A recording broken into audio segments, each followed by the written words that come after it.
climate emergency and which is the role of housing in European cities.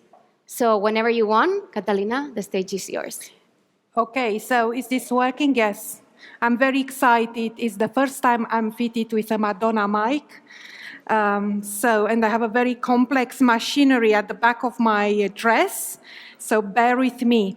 And I won't do any dancing moves unless Ivan will provide me with his dancing recipe from the earlier competition. But before, let's leave the jokes for later, perhaps.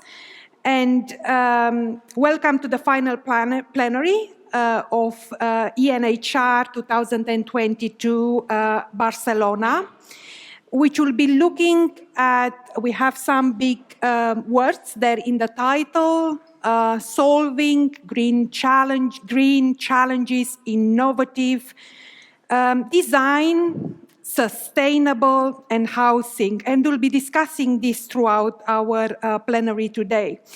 So I'm Catalina Turcu, and I'm professor of sustainable built environment as of 1st of September at the Bartlett, University College London. And I have the pleasure to chair this session today and introduce our three distinguished speakers. And I'll start with Ebru. Ebru Ergos Karahan is an associate professor in architecture and works at the OZİN University in Istanbul. She worked for several national and international construction firms and also been involved in national and international workshops and conferences. And she's the one who organized the ENHR in Istanbul probably 10 years ago now. Second, we have Gabu Heindel.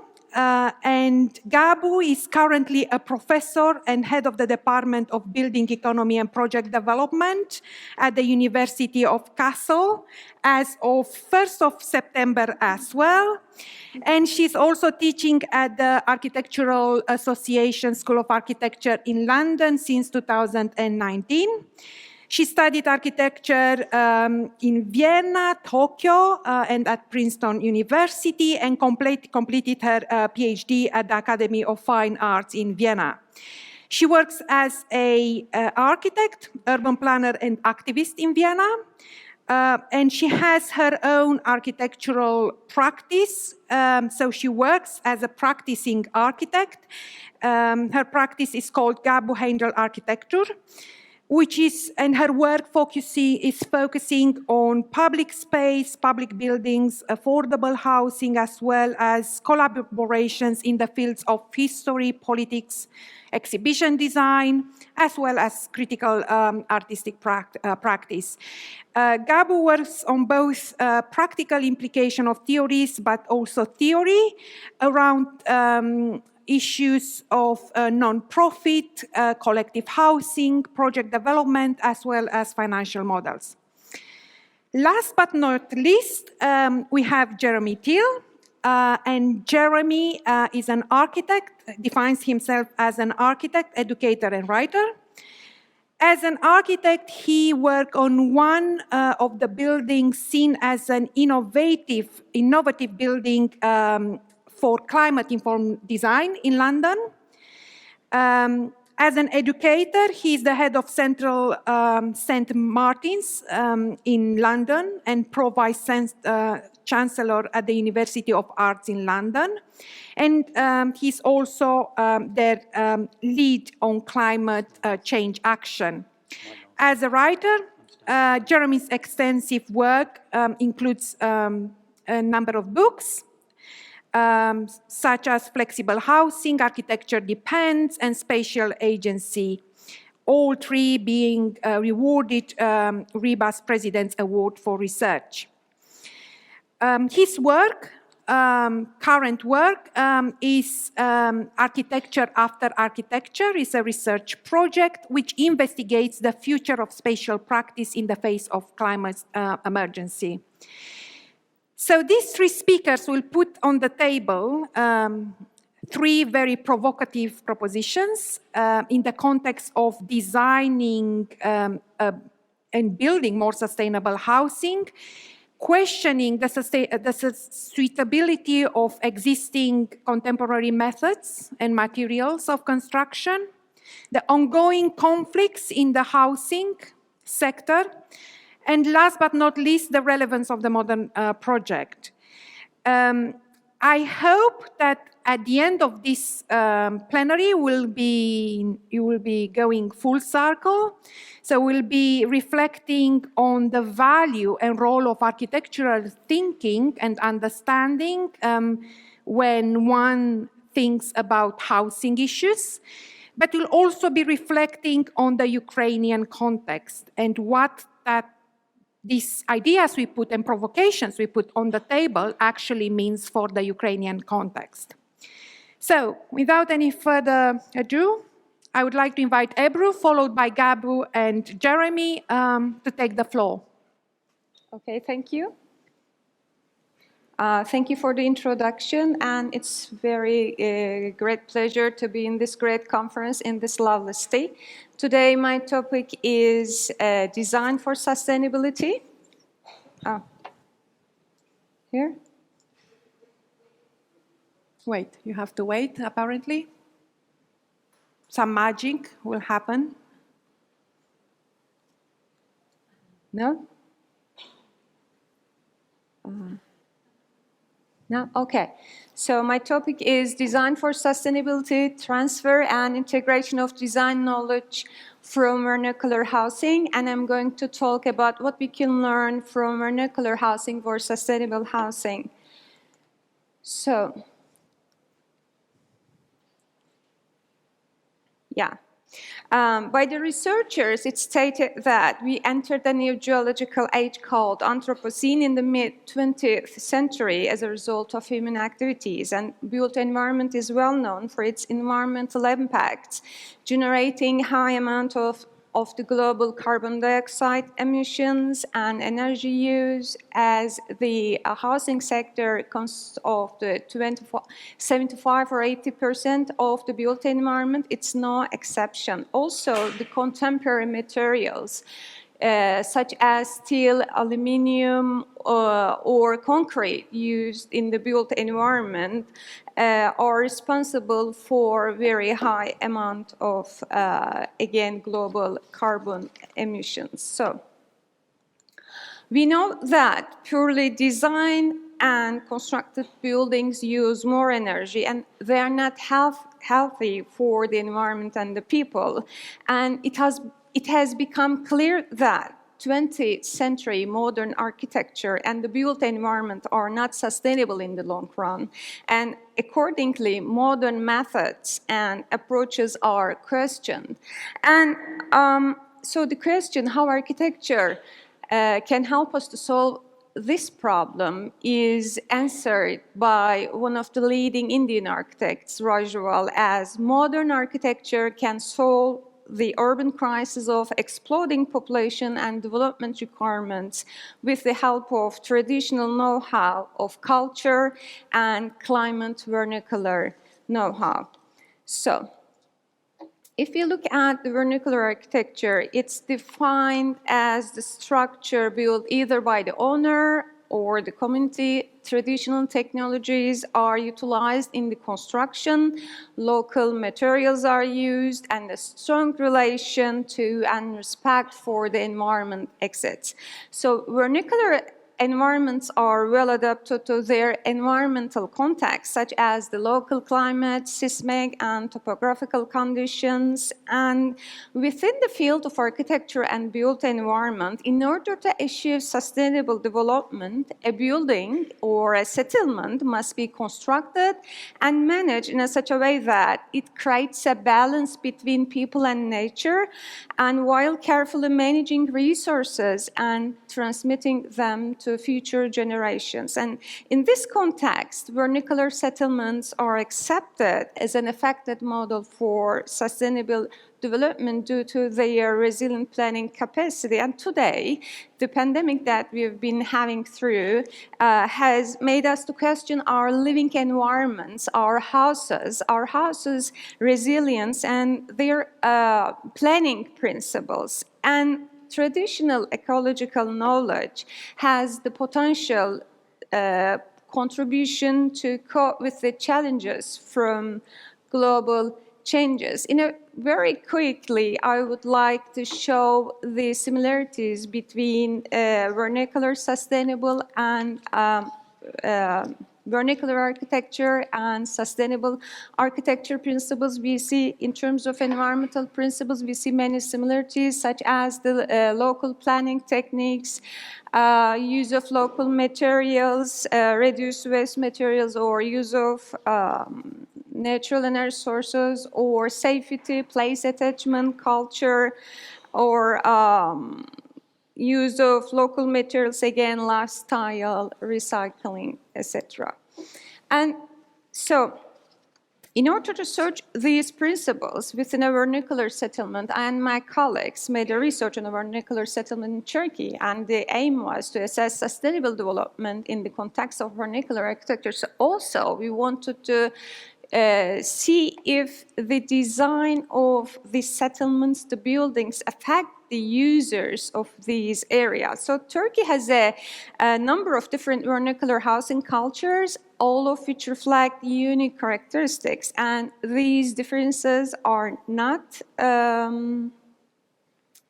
only evident in the choice of materials, but also can be observed in the way the settlement's fabric is shaped, also how the planning organization is formulated in consideration of the sun and the wind conditions. So, we did walkthrough analysis, we did architectural surveys, household surveys, also we had census and archival data, and we used vernacular heritage sustainable architecture framework to have the assessment of the sustainable development principles, and at the end we had solutions and strategies to have for sustainable housing. When I tell about the settlement, Behramkale, formerly the ancient city of Assos, it lies on a steep hill that's 235 meters above the sea level, and it presents the rural characteristics of the Mediterranean area. And the earliest history of the settlement dates back to as far as the beginning of the first millennium BC, and the houses were registered as an urban archaeological site in 1982, and after this date, the construction of new houses were restricted. However, the villagers were allowed to construct new buildings at the lower hill, the old settlement is located on the north-facing slope of the hill within the ancient city walls, and the new settlement, developed after 1982, was planned in a grid pattern and was settled on the lower part of the hill. And we did these assessments on 3 scales as the settlement, building, and the material. If you look at the settlement characteristics, we see an organic pattern in harmony with the topography. This allows wind, around the buildings. We see sinuous streets with stone pavement. And on the building scale, we have seen houses with courtyards, and they have long walls. And there were functional units around the courtyard, such as the hearth for cooking, foundation, barns, storage areas, also greenery for cooling passive techniques. The houses are usually 1 or 2-story buildings, and they have compact shape, they have little openings, and also these small windows had shutters, and because of the use of the material, because of the thickness of the material used for the exterior walls, we can see high thermal mass, and this stabilizes indoor temperature. And when we look at the construction and the materials, we see the use of local materials such as stone and timber, and earliest buildings with flat roofs, but they have been changed into pitched roofs with terracotta tiles in recent renovations. So you can see all natural and local material used in the old settlement. When we look at the new settlement, we see grid iron pattern with a flat topography, but this blocks the wind effect, and also these houses have courtyards, but they have shorter walls, and the higher walls enable shadows, and here also narrower streets enable shadows too, but the streets in the new settlement are wider and they're unpaved. And when you look at the building form, these houses have courtyards, but the recent houses have changed from single-family houses to multi-family houses, so the courtyards cannot be used anymore as used in the old settlement. Also, the floor areas are bigger, the openings are larger, the windows are without shutters, and because of the material used here, maybe I can show here, the thermal mass is low, so this causes sudden increases or decreases in in indoor temperatures. When we look at the comparison of the old settlement and new settlement in terms of environmental, socio-cultural, and socio-economic principles, we see that old settlement is more sustainable than the new settlement in terms of these principles. So we see some issues that it's not all positive in the old settlement. It's because of the issue that the danger of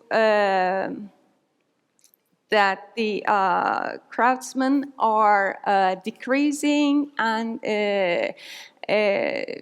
transferring construction cultures and extending the building's life. These are in dangers. Maybe during the discussion time, I can tell about this more if you are interested, why it's satisfactory and why it's not positive. Yeah, so last 3 or 4 slides.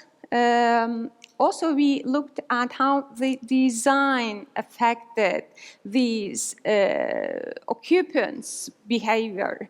And pertaining to site observations and face-to-face interviews, we observed that the design of vernacular houses enabled the local households to behave in a certain way and to continue the traditional daily habits related to sustainable and energy-saving behaviors. Although a few studies show that the households tended to continue their previous behaviors in their current houses, in this study we saw that the newcomers to the village adopted the behaviors of the local people, and they adapted themselves to old homes after some time they spent in these homes. So vernacular houses create an optimum relationship with their occupants. And quickly, we can look at the strategies and solutions, urban local design, technology strategies and solutions. We see that appropriate choice of the site and building orientation, integration with the environmental morphology, courtyard houses in hot climates, compact houses, natural air conditioning design, walls of high thermal inertia, natural and local interior structures, shading and cooling systems, food production, plantation, and use of local materials and combination of modern energy-saving techniques such as solar panels or sometimes insulation. And for sociocultural sustainable principles, the arts and handcrafts by local people, festivals, activities about food, art, places for people to gather and to be shared can be some strategies. However, there is a need of encouragement of the traditional construction methods and materials by organizations, governmental organizations or NGOs.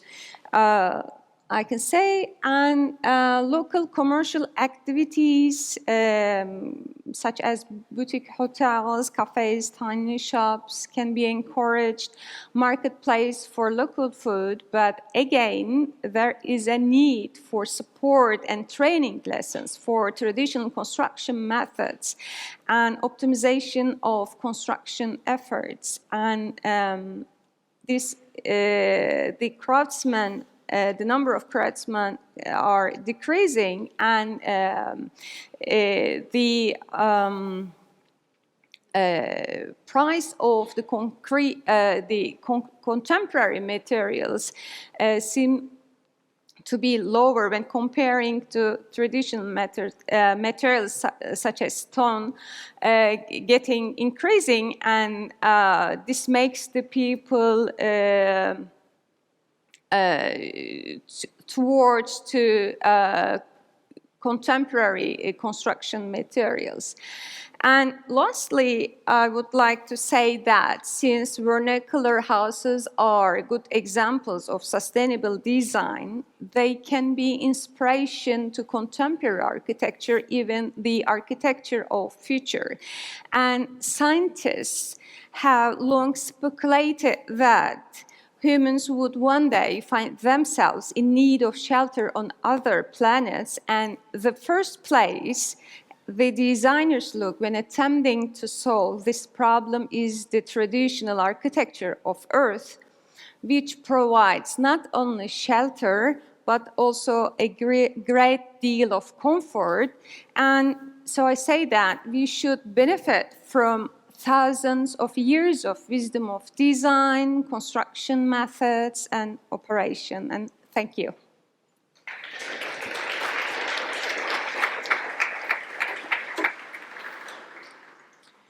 Thank you, Ebru. We'll be moving to the next presentation. So we'll be going through the three presentations, and hopefully at the end we'll have enough time for some questions and some discussion, and also some time to cool down and go into the closing session. So over to you. I'm also looking for thank you very much. Thanks to all of you for still being here.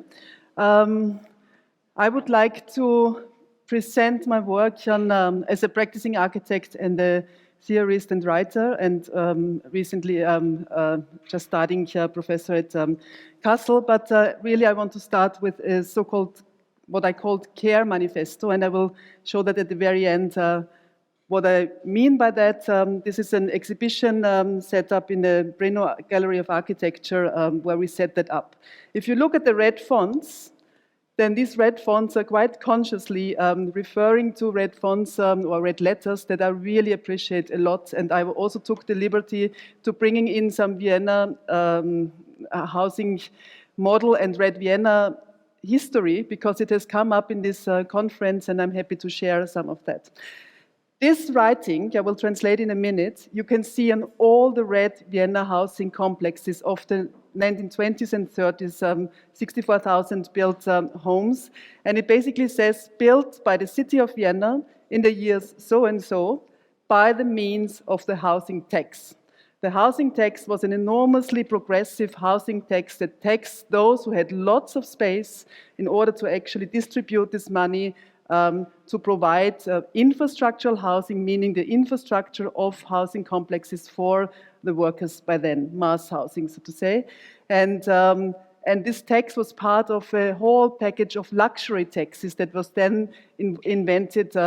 And I mean, I have no time here to get into the whole history of Red Vienna, but just to get this as a starting point. I don't need to write to you or read to you kind of the Universal Declaration of Human Rights, but I want to bring in the idea of the right to housing, and in fact, really the right to housing, housing as a human right, not a financial product. I'm not the only one saying this.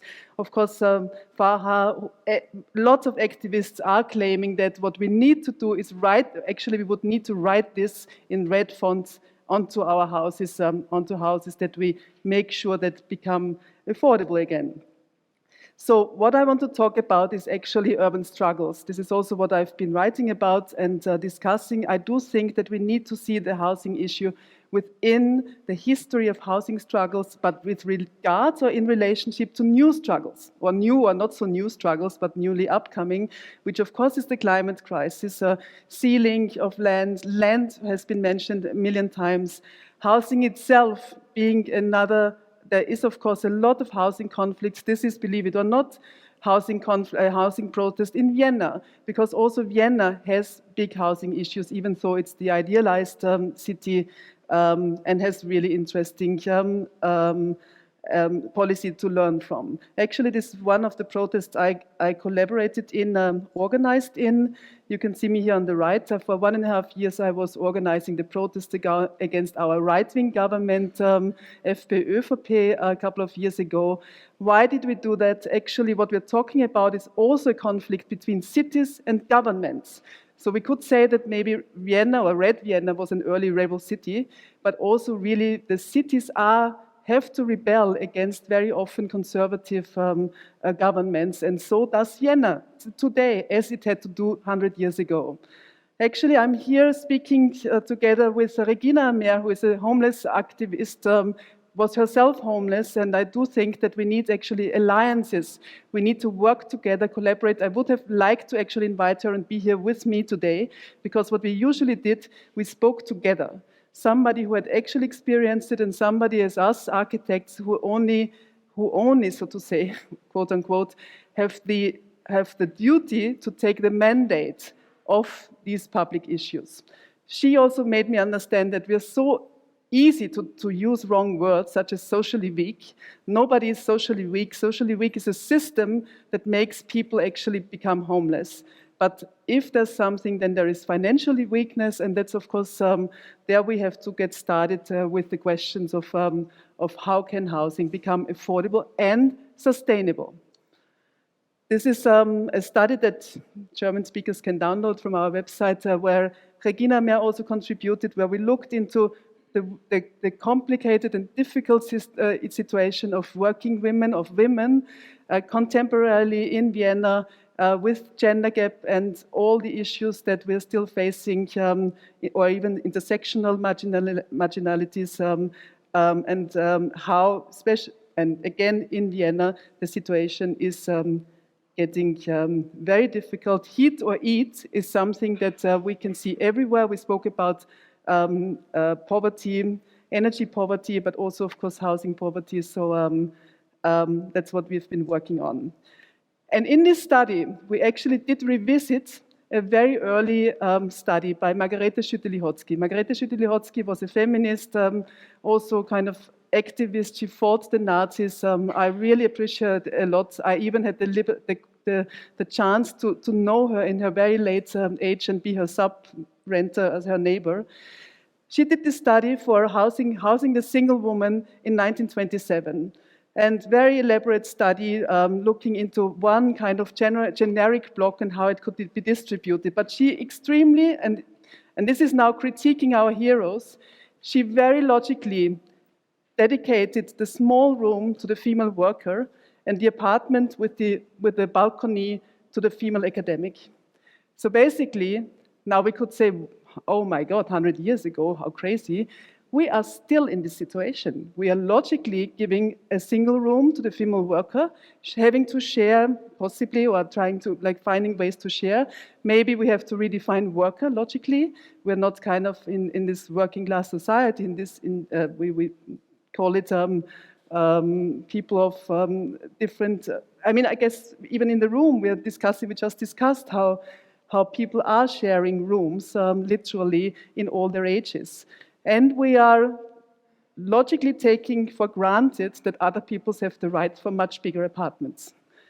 So this is where we really have to get started with. There is no such set condition. We have to, I think, question simply everything. We cannot do this all by ourselves. I'm very lucky as an architect to be working with extremely progressive and very powerful activists and groups. This is, for instance, the so-called intersectional city house, which we supported a group called the Association for Barrier Freeness in Vienna, a group of people of different marginal discriminations which they experience. And what we actually did, so it's an intersectional body of people, but the house works intersectionally. It's a one kitchen house. It is one house, no single apartment. Everybody kind of shares the same amenities. We made it all barrier-free as much as possible. And the most amazing thing is this group actually lives solidarity economy literally. This group constantly meets, and everybody only pays however much she can, independent of the fact that the woman in the wheelchair needs a much bigger space than maybe the patchwork family where somebody is hardly ever there. And they keep on revisiting and supporting each other to actually get together the money they have to pay for rent and debt monthly. So here we have one example, a small niche example of questioning the idea that logically you have less money, you have less square meters, you have more money, you have more square meters logically. But we can actually think of other economic systems which some people do amazingly. This house also, this is the house, and here I painted in red, not in letters, but in red, kind of the concept. It's as barrier-free as possible. It has this shared amenities in the center and a great garden, and then only single rooms that are of different sizes and needs. However, what this group does, it also relates back to history. Actually, it reactivates or revisits the idea of self-built or settlement movements in the earliest 20th century, yet not on the green field, but actually in the built city. So it does actually refurbish rather than build new on the edge of the city, and it also revisits feminist struggles by building a one-kitchen house, sharing infrastructure as we know it. Actually, the starters of this project, they inherited some little money, not too much, but as they knew it was from their Nazi grandfathers, they said, okay, this Nazi money we don't touch, we will actually put into this project, which is a non-profit and self-help, self-supporting, and a project that supports a lot of people in need of housing, independent of color of skin, of sexual orientation, works together also with a group in Vienna, queer-based, that is supporting refugees who had to flee because of their sexual orientation. So, if we think of this as a niche, I would like to actually talk about mass housing, and I was very happy actually to see a couple of months ago when I came in, it was even more beautiful, Karl Marx drawn in nice lines in your lobby. I brought it in colors for you. You all know it, everybody visits it. It's the highlight of the Red Vienna of Vienna. Red Vienna of Vienna is a bit ridiculous. So Red Vienna, time 1930-33, achievements that are well known, 64,000 communal housing units, amenities, very importantly, spatial and architectural statements. It means something to build a Karl Marx Hof, to name it like this and to design it like this in the bourgeois district of Vienna. But also the number, the rent has become a number that is highly in discussion, of course, in Vienna and everywhere, then the workers only paid 4 to 8% of their income. So it's basically a tenth to if we talked about 40% 2 days ago and so on. But what I would like to bring in is that there was important preconditions to this possibility of the then social democratic government. One was they inherited a rent control, and we talked about rent control a lot. Rent control and security of tenure, that the rent was very, very limited, and it could be given further, the houses, and they were given you would have stable security. So what this means is that you couldn't make money by other persons' housing needs, very simply. And this makes the market, which wants to make money in very simple terms, not so interested in doing that, in speculating on housing. So the market, yes, did not produce so much, the private markets. The land prices went down. There was also a phase of speculation before. And now you could be the government of today saying, we need incentives, we need to help the markets build.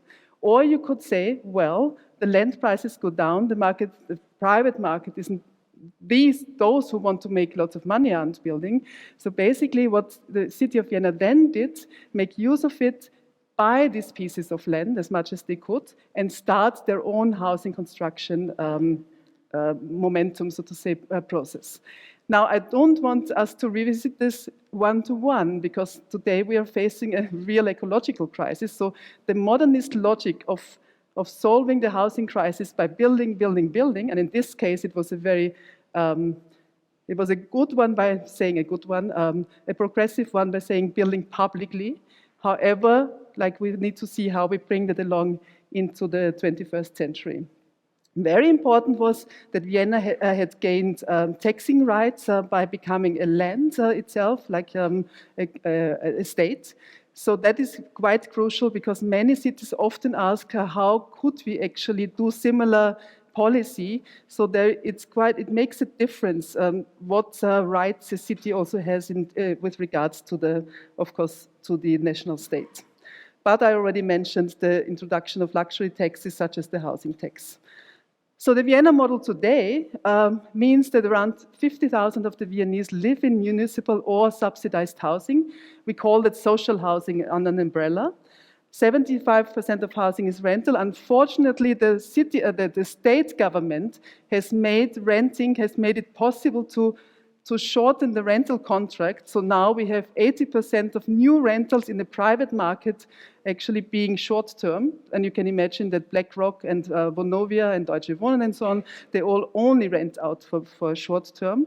But in the 220,000 council housing and 200,000 subsidized housing apartments, the tenure is secured, and the rent is also limited and just kind of goes up along the regular price raises.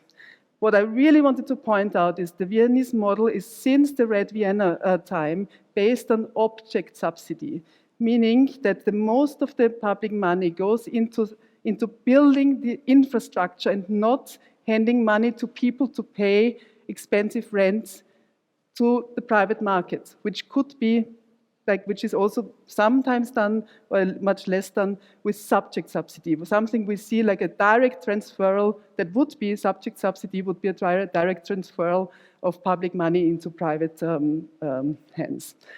And a very interesting argument I find by economist Friedrich Schneider is that 684 million euros yearly are saved by the Viennese who live in this 50% and can be spent somewhere else. If we want to argue economics with economics, this is an interesting argument. I think we need other arguments, but sometimes this is also one good one. So important land politics. The city of Red Vienna has started to buy land and then actively police land, so to say, have a land policy. Today we have Wohn von Wien, which is a public land banking institution. It has land 20 times the size of the plot of Karl Marxhof, supposedly. We don't know where this land is. It's also complicated because, of course, the land is not exactly there where you would need it in terms of where the public infrastructure is, public mobility is, etc. So it's still not, of course, perfect. We have the great thing, however, is that a city who does own land can then contribute and actually control quality, and also with Vienna does it by public property development competitions, but make sure that you actually get something from giving land to somebody. If, and this is again, and this is what I would really like to question today, if this model to build is even kind of still the right place or the right thing to do. However, if we build, then publicly, collectively, or like really with some sort of quality control would certainly be the better choice. Red Vienna today, and this is really, I could give you a whole hour of lecture, and I do, believe it or not, I sound now as the marketing person of Vienna. Inside Vienna, I'm its harshest critic. I do really think it needs to be critiqued for a lot of problems that also in Vienna is facing. One of them, of course, being that it inherited the top-down logic of Red Vienna of modernism, paternalistic, standardized, exclusionary, and most of all, Vienna first allocation. That was already then and is today, and we have an issue. If we do not have enough social housing, there is allocation regulation, and then suddenly we need to discuss who has access and who has not. And that's something that we are heavily fighting.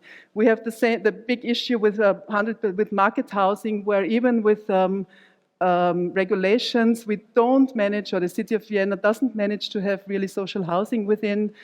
So we had public land now being 100% market housing, selling up to enormous prices.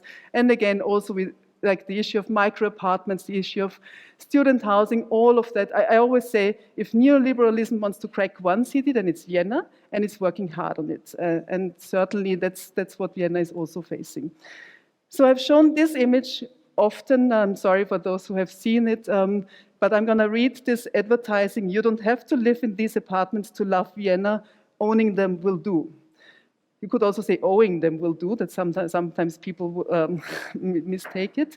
And I think with what we saw with the Red Vienna writings, that you find many more times than these writings, we should actually go and claim for really effective use of making aware of what politics could do, or what kind of a whole package of redistribution could actually literally be shown on the facades of not only Vienna, but many other places. So what I did in my book was actually to call it a critical heritage of Red Vienna.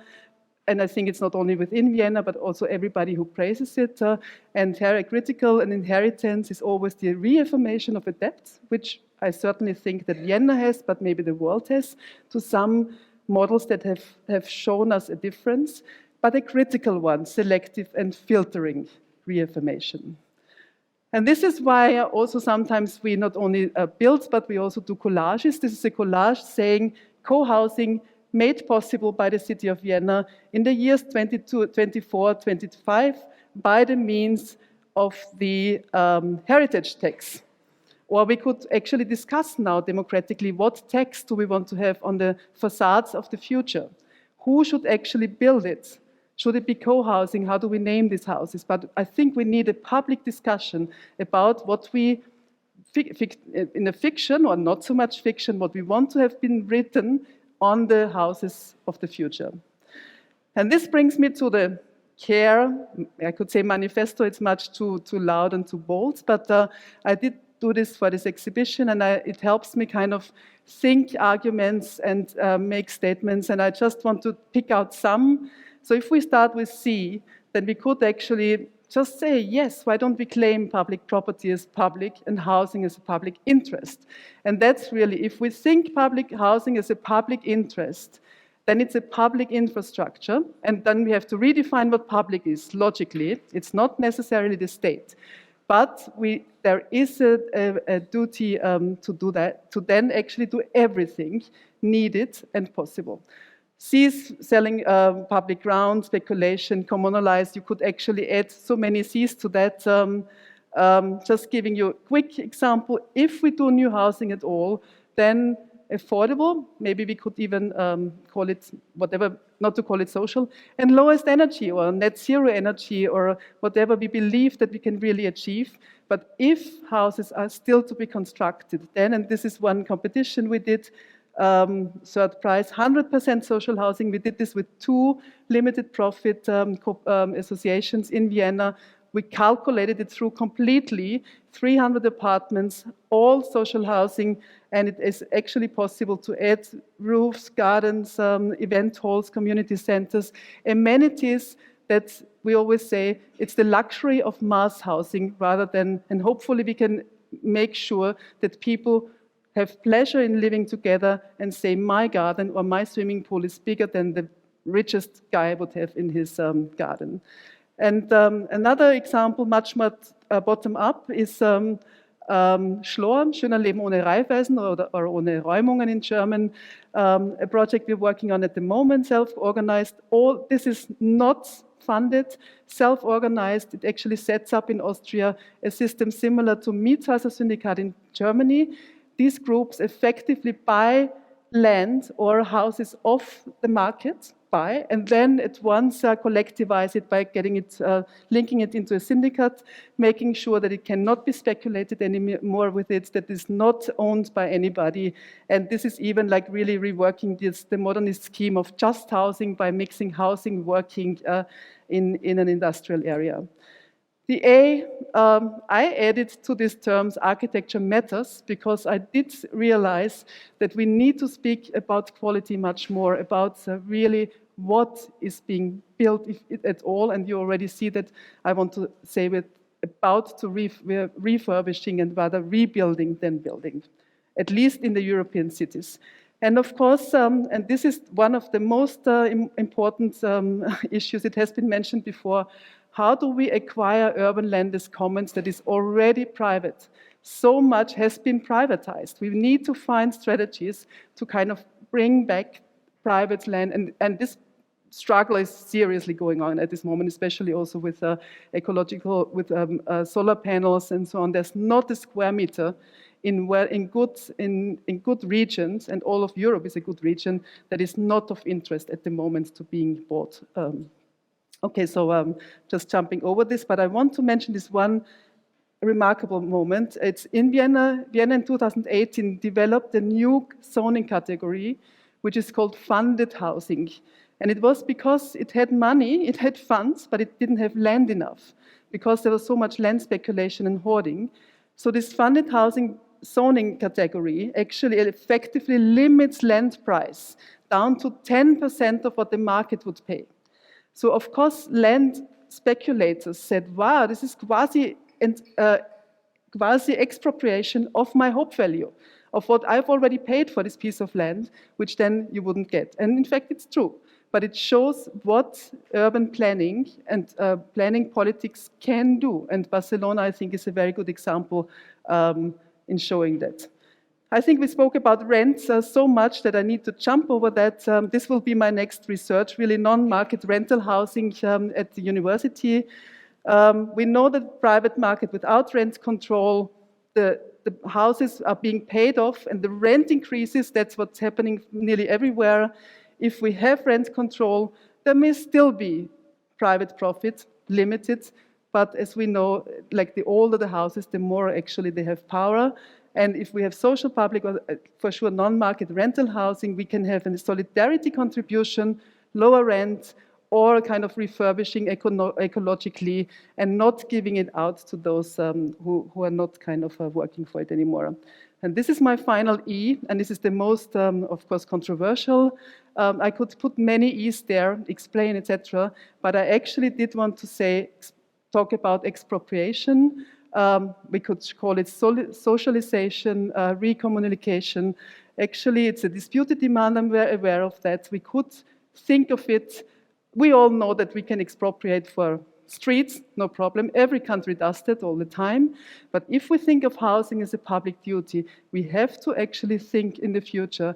Restricted land, we have a social and ecological crisis to handle, and it will be about redistributing what is already being monopolized. also. And this is the most and hardest news. And for some people, it is not the nicest. This is why, of course, I'm in big support of Deutsche Wohnen und Co. enteignen. You all maybe know this initiative to expropriate large-scale housing companies in Germany that own more than 3,000 and so on units. And I also made a little collage with regard, and I sent them as a greeting saying, this house has been expropriated and refurbished by the city of Berlin by the means of the wealth tax in the future. Thank you very much.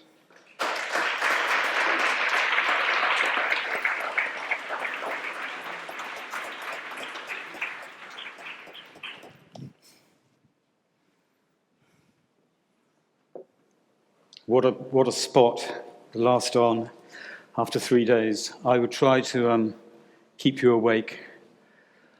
This is not a talk, this is a cry of anguish in relation to climate breakdown.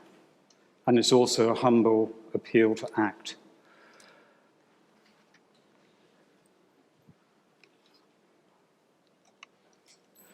It's based on a project that I'm doing at the moment with a collective called MOLD, called Architecture After Architecture. And MOLD is this group of people here in 2 separate places.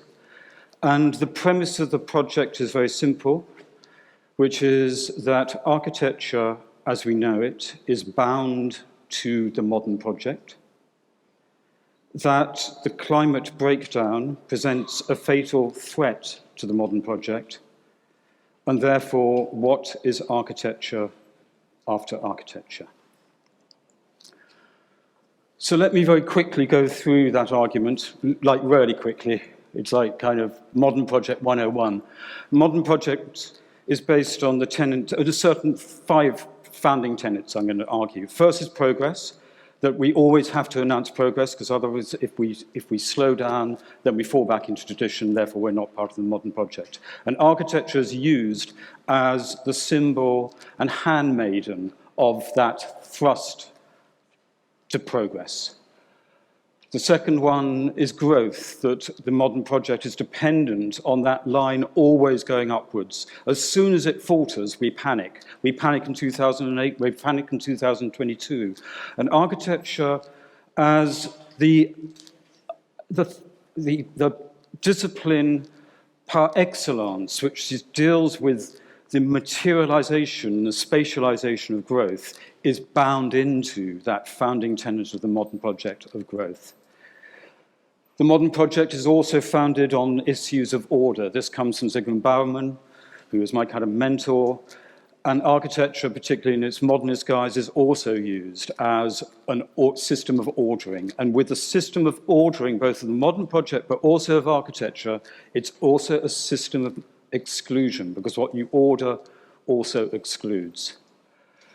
The modern project's foundation of reason is one which is also used by architecture in the sense, particularly in the 20th century, of using the technocracy of the modern project to drive forward the spatialization of the world, to see how architecture is bound into these systems of technocracy, binds it also into the systems of the modern project.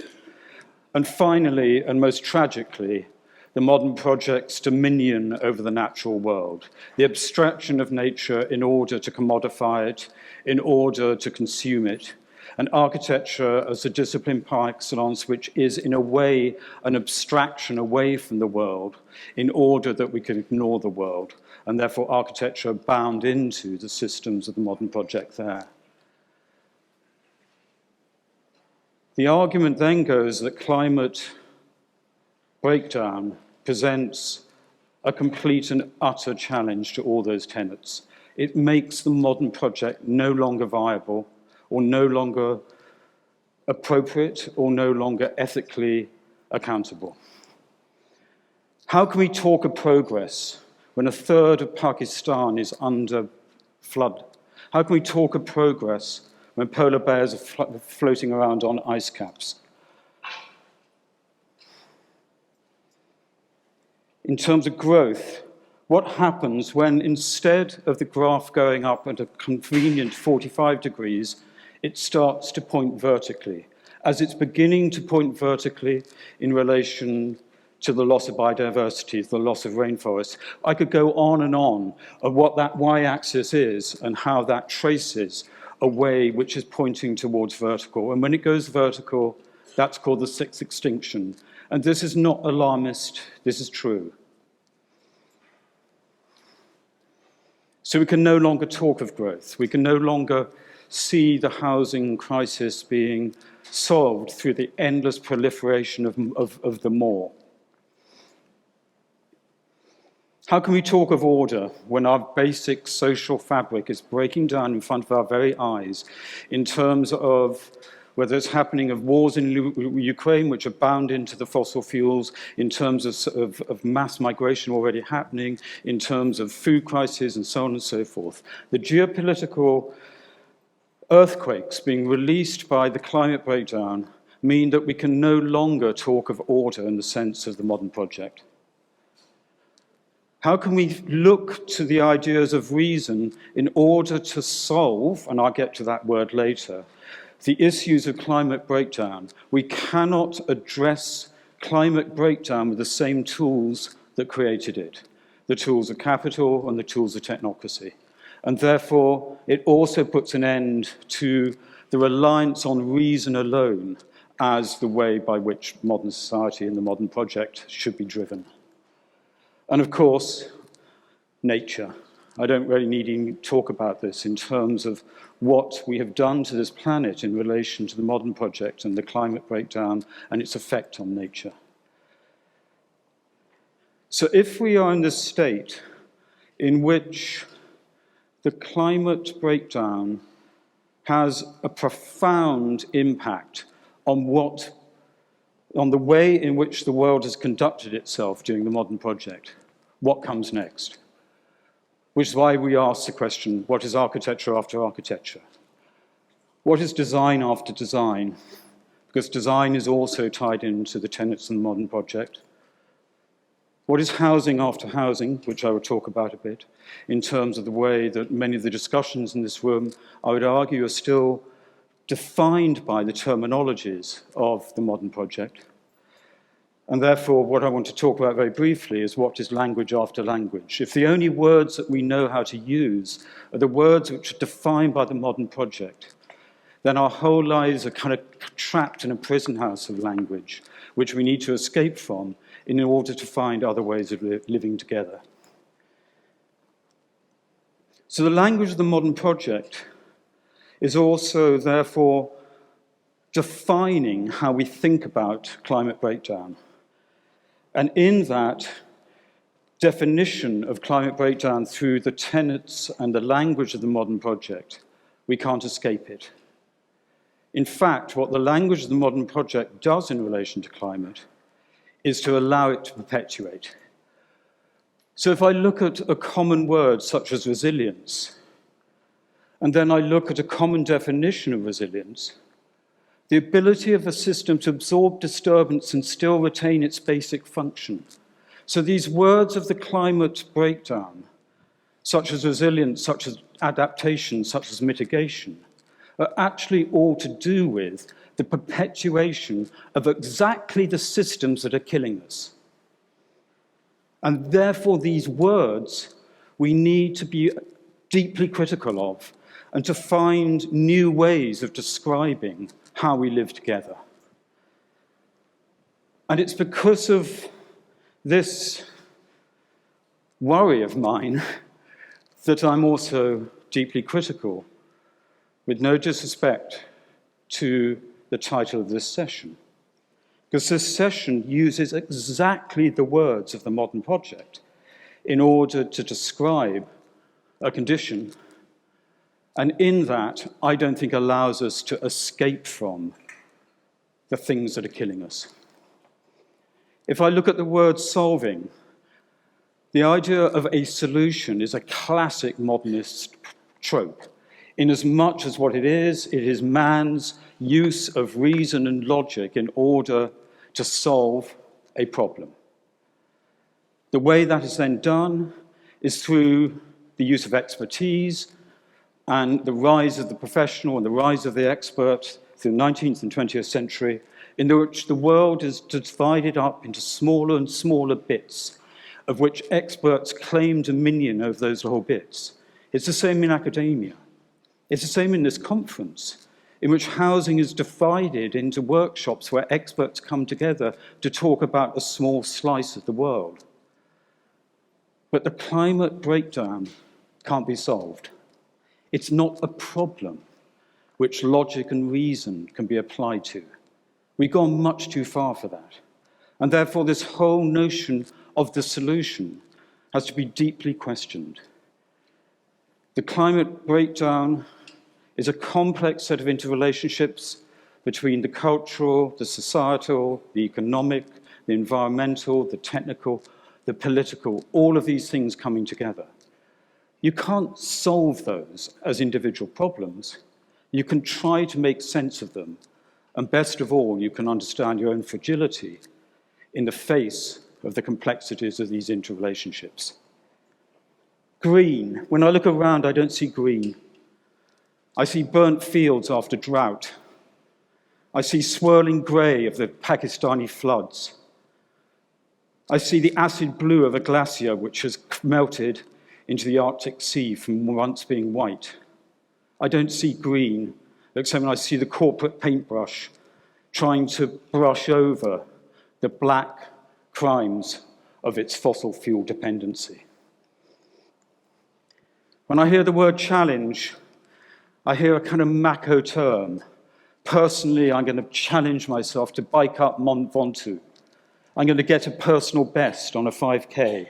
Politically, I'm going to be expedient about one isolated challenge, and so on and so forth. But the climate breakdown can't be seen as a challenge for the simple reason that challenges are short-term and generally ephemeral, whereas the climate breakdown is long-term and profound. And this is one of the reasons also that we need to stop using the word emergency, the climate emergency, because that suggests that you can take the planet to a hospital, an accident emergency ward, and you can do mouth-to-mouth resuscitation on it, and it's all going to be okay in the short term. The emergency takes us away from the causes of where we're living now and merely addresses the immediate symptoms. Innovative is just a classic term of capitalism. Capitalism needs endless innovation in order to feed the market, in order to produce more desire, in order to get consumption still going. But the one thing that capitalism is hopeless at when it comes to innovating is innovating itself. It might create new financial models, but it doesn't look at itself and innovate in terms of its ideology or its basic founding tenets. And so innovation also, as a kind of term of capitalism, is something that I have a real problem with. Design also, in its definition or its normal definition, as a problem-solving technique, goes back to the problem of the solution. And the problem of the solution, as I said before, is the solution only addresses one tiny slice of the symptoms and not the underlying causes. Then there's the word sustainability or sustainable. And if I look at that and I look at the classic definition, and the first two words are a contradiction in terms, the idea of sustainable and development. And then if I look at another word, the needs, it'd be fine if it was just the needs of people, because then we could talk about basic needs. But in fact, the modern project and modern society doesn't look at people's needs, it looks at their wants. And then it says in 1987, without compromising. Already then, people knew that the world was compromised, and therefore this definition doesn't make any sense. But the real problem with the term sustainability is it is a very emollient term. It suggests we can sustain. It suggests the systems that we're living with can be sustained. And in that, it gives a false sense of security. And therefore, this is one of a set of posters that we did in our collective, and then we took it through the streets of London, which is sustainability is capitalism. We can talk about that.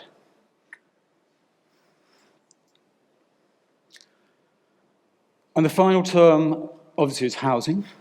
And we've had a lot of discussion about housing. And my concern would be that in halls like this or in conferences like this, with all the greatest intentions of making it about the rights of people, which is quite right, and which many people have talked about, the whole issue of housing is too often atomized into different forms of expertise. And in that, you lose what we were reminded in the very first session, that the key aspect of housing is how we live together. And we have to remind ourselves of that permanently as how housing affects us all as humans and as scholars. And this remarkable document begins for me to get to the point.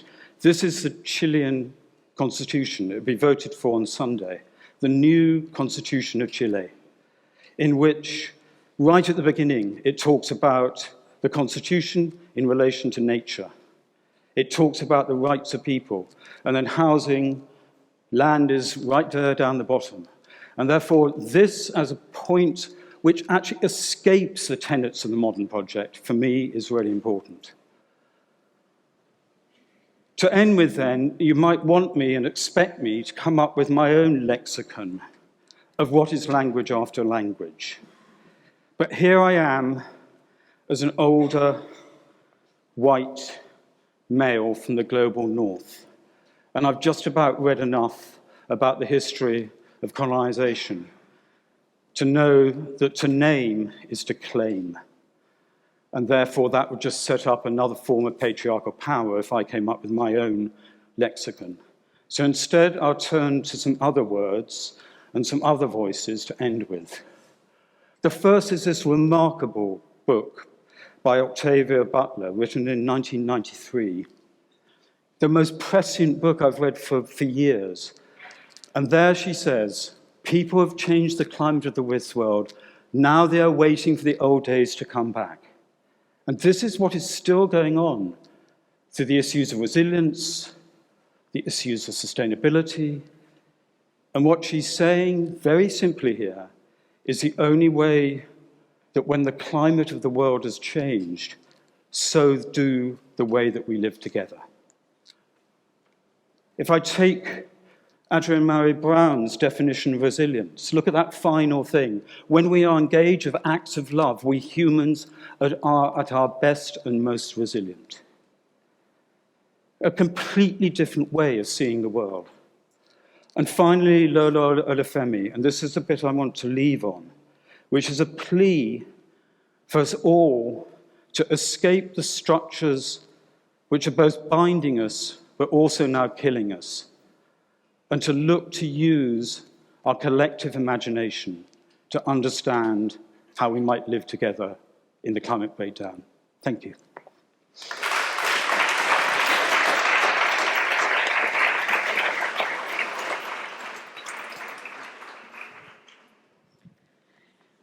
Thank you. I hope you have enjoyed the three presentations as much as I did.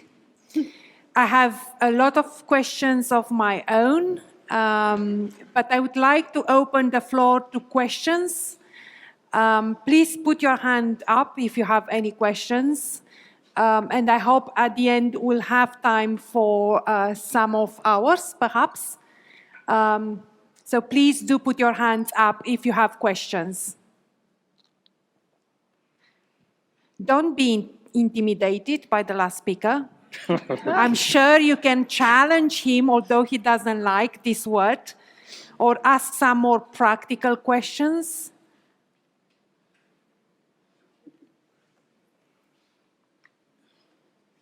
Yes, we have a question. Yay! Can we, excuse me, we cannot hear you. Could we have a microphone, please? Thank you.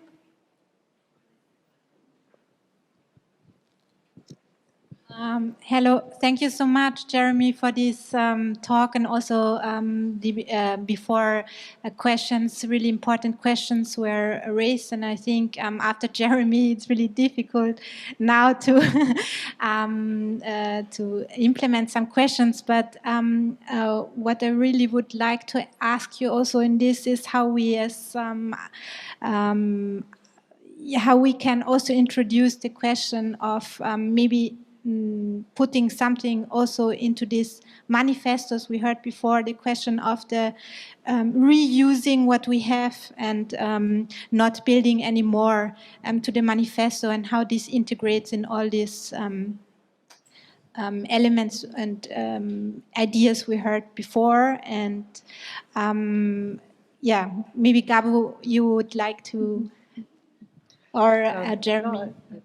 Yeah, I think that all three could actually have a short comment on this, Gabu, Ebru, and Jeremy. Maybe I would just like to use the question, thank you, Isabel, because I now remember that I forgot one important aspect when I spoke about the historic condition of, let's say, Red Vienna's rent control system. That if one of the arguments always is, if we have rent control, then the apartments don't get on the market again. I don't even want to use the word market, and the moment I say that, it's like, stop it. There's no market when it comes to living together or housing. But and now becoming again more technical after this philosophical end, saying that rent control needs another, like a whole package of measures around it. And it actually had then in the 20s, the city of Vienna also employed a law that was already existing, which was called Wohnungsanforderungsgesetz, which allowed the city to demand the empty houses and actually give them to those who needed it. And that's a big difference if you just only rent control and you basically see that those who can easily afford to have apartments stand still and empty and so on, and look at you smiling, that you also have measures to say, well, but no apartments will stay empty. And if we are in reusing, we all know that the most, let's say, that's if we talk about existing infrastructure, or existing infrastructure as I call housing, then the best one is the one that is being used. The moment it's actually deteriorating, the moment it's empty. So yeah, I think I think our whole session was all about kind of reusing and making sure that what is there is being discussed democratically, or in terms of conflicts, who has the right to it, yeah? And how do we? And of course, now the question is, technically speaking, a lot of people will say it's maybe very bad very bad performance architecture from the 60s, from the 70s. It actually fuels the problem of the climate breakdown. So still, I mean, we don't need to repeat that. I think there's so many studies of knowing how much all this gray energy that is already put into the places. The biggest problem actually is how do we repair I would say the quality, the missing quality, the kind of non-identity. The identity is also a weird word, thinking critically about what you say. But we have city areas where I believe nobody of us would want to live. And this is where we really have to also invest in to make sure that there can be collective repairing of what had been built in order not to destroy it, but to actually make it better. Okay, if we are talking about the reuse of the houses in terms of vernacular houses, in these areas, there was no problem until the recent time, until the danger of this gentrification of tourism, maybe the economic crisis. The houses were used always from one generation to another generation. But with the danger of the economic crisis, the people began to migrate to the cities, the urban areas. Now these areas are empty and they are not used, and the people are trying to find new ways to use them. The pandemic made the people to again from urban to cities to vernacular or the rural areas. But again, after the pandemic, post-pandemic, the people are in the cities. And the city centers, when I'm talking as Turkey's case, the city centers are used, but there is a problem of not using of the built houses in the peripheries of the houses of the cities. This is some of the problems, but again, our case, Turkey's case, is very different. We have the refugees and the asylum seekers and the migrants coming to the urbanized areas, especially to the cities, and the government sometimes let these people to live in these unused and unpreferred houses. And I agree that this is also a problem of capitalism, and to have more money also rather than refurbishment and retrofitting in our country, destruction and reconstruction is preferred. And so if there's a problem of not use of somewhere, the people prefer to reconstruction, demolish this area, maybe to change it to something else, or to try to find other answers that would serve the to earn more money for the developers. Thank you, Ebru. Yeah, Jeremy? I think it's a key question in so many ways, both ideologically, because, as I suggested, our whole profession, all our professions are still bound into the production of the new. They're validated through the production of the new. Architecture schools are places where spectacle is produced generally, particularly in the UK and the US. And therefore, the idea that we actually start saying, well, this is no longer the founding value of our profession. And in fact, we should be looking at kind of things that might sound quite dull, but as you know, as Josh said this in the very first thing, in the UK, if we started building as many houses that we needed, we'd use up our entire carbon budget. And yet we still got, you know, a huge problem in relation to insulating our existing stock. This is not interesting work for many people, and yet it's clearly where we need to be paying all our attention. What I didn't do, I do want to just take 1 minute. I was going to finish, but I always get emotional when I do, with some pictures of my brother. My brother is a distinguished professor of opera. He's also about to go to jail for shutting down motorways in the UK, because he was part of an organisation called Insulate Britain. And so his crime is to ask the government to insulate Britain. And what Nick does whenever he's in a group like this, he puts up a quote from Einstein, which is to say, those who have the privilege of knowing have the responsibility to act. And I think that's an important thing that he's done quite physically by sitting on a motorway and now going to jail as part of our very extreme right-wing government. But I think it's also something that we should all be thinking about. But I think it's an important question which has so many resonances, philosophically, technically, professionally. I would like to bring the discussion back, perhaps, to the role of architecture, perhaps. Because if you think of it, and the four of us are all trained architects. Some of us have practiced, some of us are still practicing, some others have completely moved out of the architecture area. And I think it's a very tricky profession to be in, because it's a commissioned service provider. So you end up designing stuff for people who put the money on the table.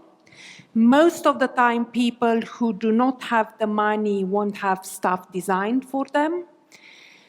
So it's a profession where it's quite difficult to be brave and courageous and say, I won't design in any other way but following the Vienna model or another model, which I think it's equitable, which I think has a future. So I think it's very interesting that we have huge power, and in the UK, the design and architecture is put at the front of so-called green recovery and so-called net zero recovery. But actually, we don't have the means, the muscle to make an impact. And apart from being one of the star architects, like Norman Foster, I think, who has recently been landed the Ukrainian recovery plan, I think it's very difficult for an architect to actually show what he can do. So I was wondering, perhaps going back to your presentation, Ebru, looking at the vernacular architecture and perhaps bringing into discussion a little bit the Ukrainian context, and I also invite you to comment on that. What do you think Norman Foster will make of the vernacular architecture and vernacular lessons and housing conflicts and other conflicts in Ukraine? Well, or what do you think he could learn from drawing in on your presentation from some of the stuff existing on the ground in Ukraine? Well, I believe he would do something about this because he has his speech on vernacular architecture or learning about the past. But I believe that while Ukraine has its strategy calling many experts from various disciplines, it's very important to include its local people to planning, design, and construction processes, because wars violate individual and collective memory. So it's very important to include local people during these processes. And so rather than learning, it's he can learn it with these local people. And local people would know how to do it, maybe, and I don't want to use the word teach, but learn together from this experiment, maybe experience. So I think all the architects, even today, the Ukrainian architects have been thinking on rebuilding Ukraine. And it's very important to work with the local Ukrainian architects, also the local people, because they have the experience of this area.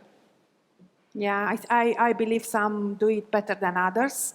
What do you think, Abu, now thinking about how do we make some of these areas common? How do we bring them back under the common kind of ownership, take ownership over the things which are private, and all this nitty-gritty activist work you describe, which actually inspires some of your work? Would we see perhaps something like this in Ukraine? I think we saw it yesterday with the panel that ended with Ukraine, that it is something that doesn't, I would say, doesn't give me any possibility to have any quick answer. I mean, I'm like, I realized yesterday we were all kind of quiet because it was clear that we needed to find ways to even talk about the situation. Speaking of language, yeah, what's the language that we find? But I would like to, I think, what at least in the book that I only mentioned in the end, this kind of, it's only in German, Stadtkonflikte, but urban conflicts, I think it would be interesting in every place, and the Ukraine, of course, is now an extreme momentum to speak about. but to look into the history of struggles, into the history of alternatives that every place has. Every place, Barcelona has it, Kharkiv has it, and so on, and to empower or get empowerment from that there was moments in history when there was a different system in place, when there was an alternative, when there was a kind of resistance to the logical idea of capitalism or the logical idea of growth. And then, of course, everything we said about degrowth and non-building is difficult completely to say within the context of Ukraine, where, of course, we cannot say the best building is the not built building, because, of course, there will have to be buildings. And if I think of Norman Foster, all I can think is of the 5-star, or I believe it's 7-star luxury apartments that he built in Vienna. And I very much hope that he's not the one who will actually then bring his maybe 2-star or minus 0.5 star or whatever he's. I mean, I'm not speaking about him, but it's more the system, the question of like, there's of course the whole, at this moment, industry looking for investment revenues and possibilities to be there. And if there is a chance to actually see that this has been protested and made sure that this is not happening, that would be great. And I don't see, I mean, I don't have the insight, but it would be great to support and really find ways to have those who, I mean, like, surely in the Ukraine, as everywhere, people have already been thinking of system change before the war, and to see that actually they are being empowered. I mean, I think that we just have to call out that Norman Foster thing for what it is. It's straightforward disaster capitalism. Yeah. And therefore, anything that any of us did has to be situated against, are we even beginning to do a piece of disaster capitalism in our intervention in there? I mean, why Ukraine? Why not Yemen? Yemen is the worst genocide this world has seen in the last 10 years, but no one's talking about it. And therefore, I think there's a kind of, don't get me going.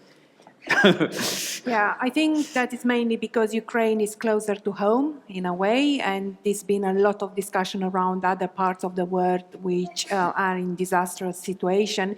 But now pushing you a little bit further, do you see a situation, because it seems to me we are not learning from our mistakes. We've been through an economic crisis, we've suffered a few years, and we are back at it. We've been through COVID, we suffered, died for a couple of years, we are kind of back at it. So it doesn't seem we learn. We have all the science on the table, we have people, we have activists screaming in the street, on motorways, wherever, about climate change, and we still don't get it. And I also think that we have to start building differently, and more importantly, your point on not necessarily building anew, but what we do with what we've got, because that's going to be almost 80% of our housing stock in 2050. What we do, how do we reinvent ourselves?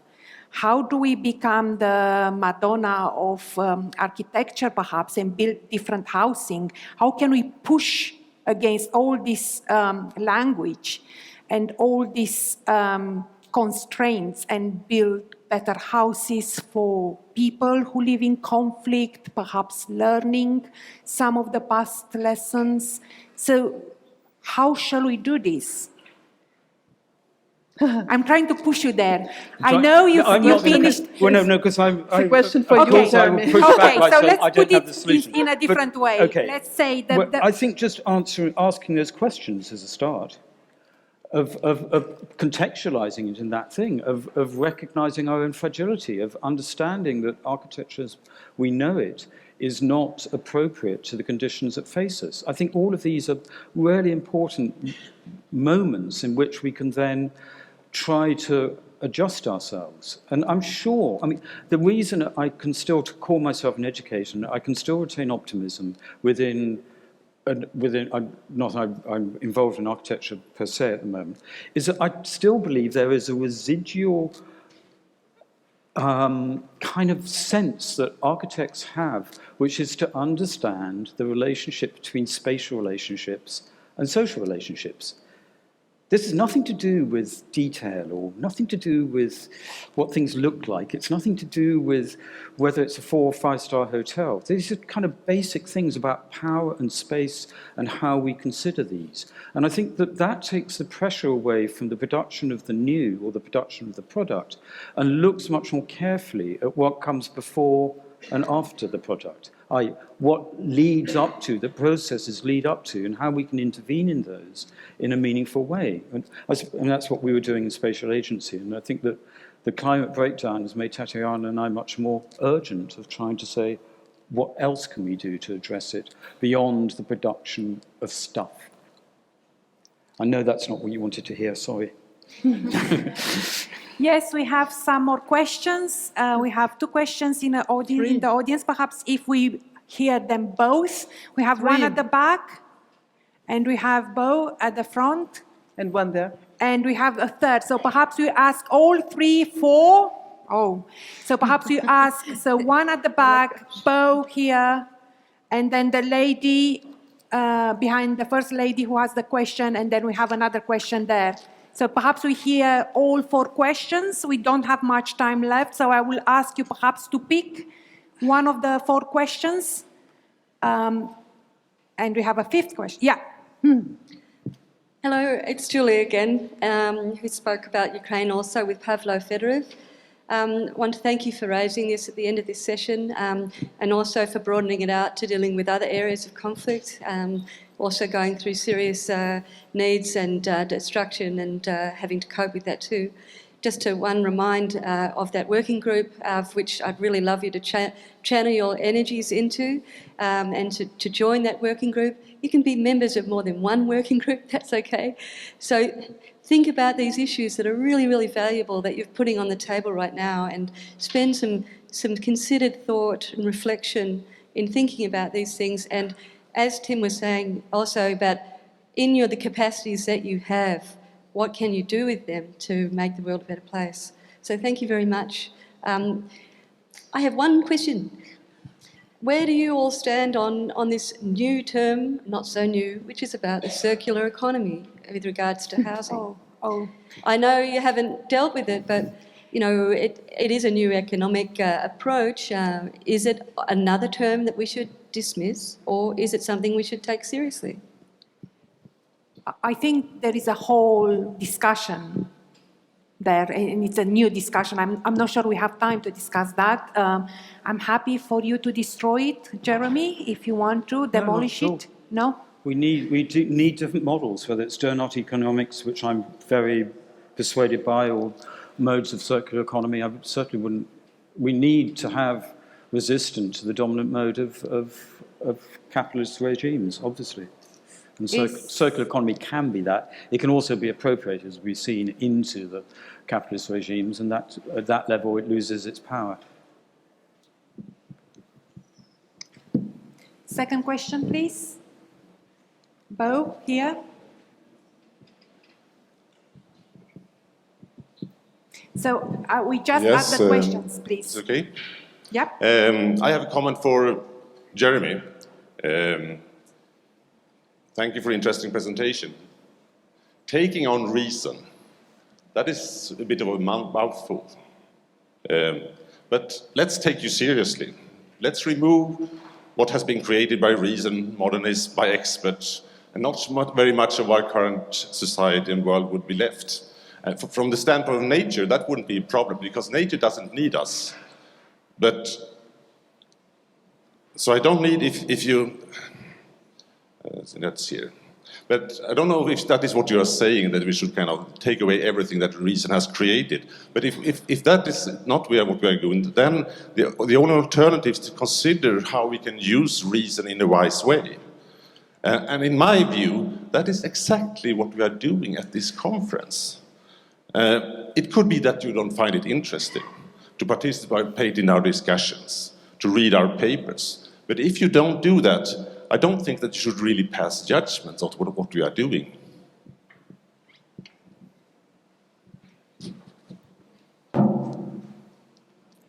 So this was more of a comment. Thank you. Just to be clear, of course I'm not dismissing reason. Of course I'm not dismissing every single technical and logical device that we can use in order to decarbonize the world. What I am arguing is that the world cannot be fixed through reason and technocracy alone. And I think that's a generally understood point. And therefore the opening up to other forms.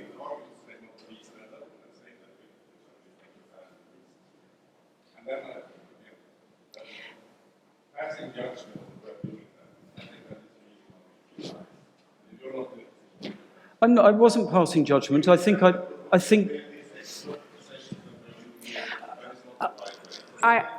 Well. I'm sorry. I really didn't mean to offend anybody. I think that the discussion was also about that there is a lot of unreason, and we've seen it more recently with the rise of populism in different countries, Trump. There is a lot of stuff which we cannot mold or fit into the old patterns. There is a lot of behavior, and behavioral economics shows that a lot of our actions are not actually based on reason. So I think it might be some of that as well. But perhaps we take one more question. I'm really sorry, which was the lady here. Lida Tummers, my name. I'm going to try and support your attempts to make this very concrete, because I was very inspired by the real tactile examples and suggestions that we received by Gabo and Ebro. And as an activist and an engineer and a researcher, I want to know what I can do. This is the big call. And I'm not so sure how happy we should be that the reconstruction plan is now assigned to an old white Western male. But if we were to contribute to his team and contribute our expertise to a reconstruction plan that is responding to this green challenge, however you want to call it, in any of the destructed areas in our planet now, what is the thing that we need to do? It's not that we haven't done anything or that we don't know anything, but where do we need to start? What is an important contribution? What would any of the speakers advise us to start?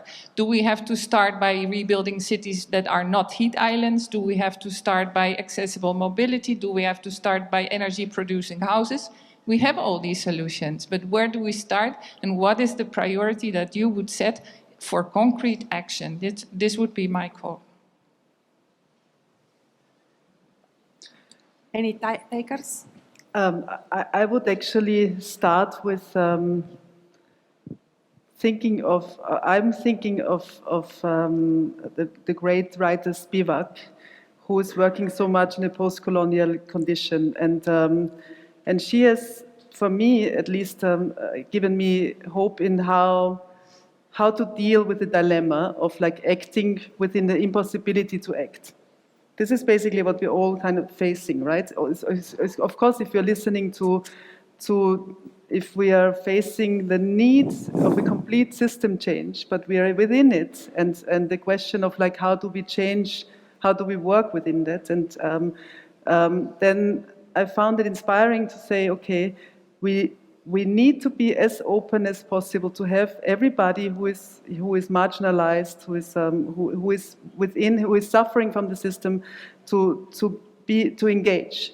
But we can also not take the kind of how should we just say that, the nice gesture of not using our expertise, because if we are privileged, we need to use it and see how if we can actually maximally engage.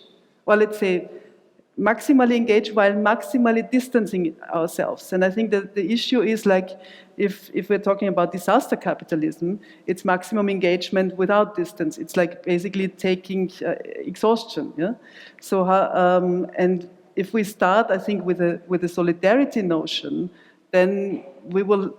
There's no. I don't believe in. There's kind of first you do this, then you do this, and you do this, because every place has its own kind of contextual logic. So to start with finding a way of supporting while kind of not being there. I don't know, I think there's something that, but also to make sure that those who have earned and inherited or like the privilege cannot just simply say, I cannot do anything because I would then be in a kind of post-colonial or whatever condition. So I think it's really putting a lot of, and I totally agree, I'm also really tired of, not tired, I have a problem with that we are again singling out one condition while there's so many war conditions. And but we have, let's take this one since it's in our face and and to discuss it openly. And also yesterday I was really actually sad that I couldn't quickly. Okay, I think one thing is to start learn to speak about it. I was sad that I couldn't say anything. I realized we need to not be worried that we say the wrong thing, because otherwise we won't get into the discussion or debates anyway. But be critical or self-critical. So quick. Yeah, I would say I would begin with the people, because people learn from each other, and it's very important to make them together and to talk to each other, and this would change the other things coming after. So the first thing is changing the minds, people's minds and hearts, I think.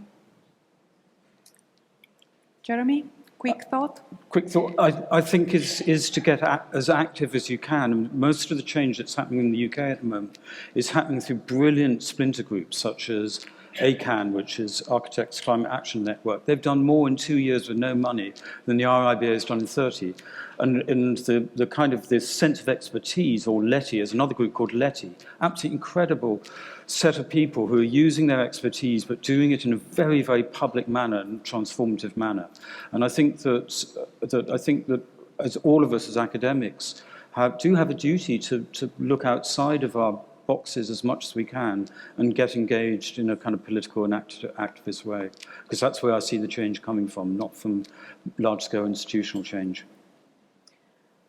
And I have one last thought from my side. So I think why I would do, as a researcher who has undertaken research in Eastern Europe and in post-socialist country, I would really embed myself in that context. Solutions applied in the rest of Europe don't usually work in Eastern European post-socialist countries. And it's difficult to engage people. It's difficult to have sustainable transportation solutions and so on. So I'll probably ask Norman Foster to spend 1 month of his life living in an apartment block without any private chauffeur and without using just the transportation existing, to see how life is actually lived in these areas. And I also want to speak out for Eastern Europe, which is out of the interest of many of us here. So we tend to focus on China or bigger markets, but there's been a lot of transformation and struggle there, and there is a lot of knowledge which we don't tap into and which we do not listen to. And we have a lot of Eastern European countries desperately trying to apply Western solutions which don't necessarily work in their context. And Ukraine might learn something from these countries. And I think I'll stop there. Thank you, my speakers, and thank you, the audience.